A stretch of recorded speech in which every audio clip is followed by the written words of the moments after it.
आज की इस वीडियो में हम बात करेंगे उपभोक्ता कौन है। वो इज़ कंज्यूमर। अर्थशास्त्र में उपभोक्ता एक आर्थिक एजेंट है जो उपभोग की क्रिया के द्वारा अपनी आवश्यकता विशेष की संतुष्टि करता है। अर्थशास्त्र में जो उपभोक्ता होता है उसको एक आर्थिक एजेंट की तरह माना जाता है जो अपने उपभोग की क्रिया के द्वारा यानी उपभोग करता है वो, और उस क्रिया के द्वारा अपनी आवश्यकता की संतुष्टि करता है। उसको जिस भी चीज़ की ज़रूरत होती है वो उस चीज़ का उपभोग करता है और उसको उपभोग करने के बाद वो अधिकतम संतुष्टि प्राप्त करता है। उपभोक्ता एक व्यापक शब्द है जिसके अंतर्गत ऐसे व्यक्तियों, व्यक्ति समूहों, परिवारों अथवा संस्थाओं को शामिल किया जाता है जो अपनी आवश्यकताओं को प्रत्यक्ष रूप से संतुष्ट करने के लिए अंतिम वस्तुओं और सेवाओं का प्रयोग करते हैं। उपभोक्ता एक व्यापक शब्द है जिसके अंतर्गत कुछ व्यक्तियों को, समूहों को, परिवारों को, संस्थाओं को सम्मिलित किया जाता है जो कि अपनी आवश्यकताओं को प्रत्यक्ष रूप से यानी डायरेक्टली संतुष्ट करने के लिए जो फाइनल गुड्स होते हैं, फाइनल गुड्स का यूज़ करते हैं, उन सेवाओं का इस्तेमाल करते हैं और अपनी संतुष्टि को प्राप्त करते हैं। आगे हम बात करेंगे उपभोक्ता व्यवहार क्या है। Consumers behaviour.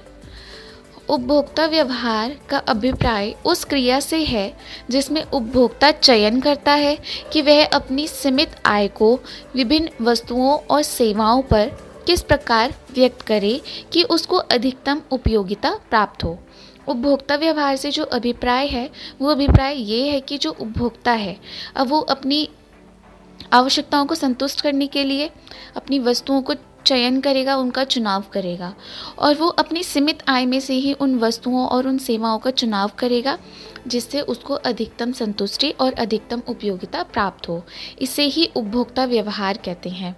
सामान्य तौर पर ये स्थिति जो होती है उपभोक्ता संतुलन की भी है और यही उपभोक्ता का एक उद्देश्य भी होता है कि वो अपनी सीमित आय से अपनी आवश्यकताओं को संतुष्ट कर सके, उनकी जो उपयोगिता है वो अधिकतम रूप से प्राप्त हो सके।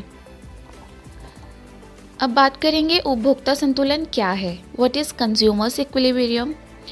असीमित आवश्यकताओं तथा सीमित साधनों के होने पर एक उपभोक्ता का उद्देश्य अपने व्यय से अधिकतम संतुष्टि प्राप्त करना है और जब वह अधिकतम संतुष्टि प्राप्त कर लेता है तब उपभोक्ता संतुलन की स्थिति में होता है।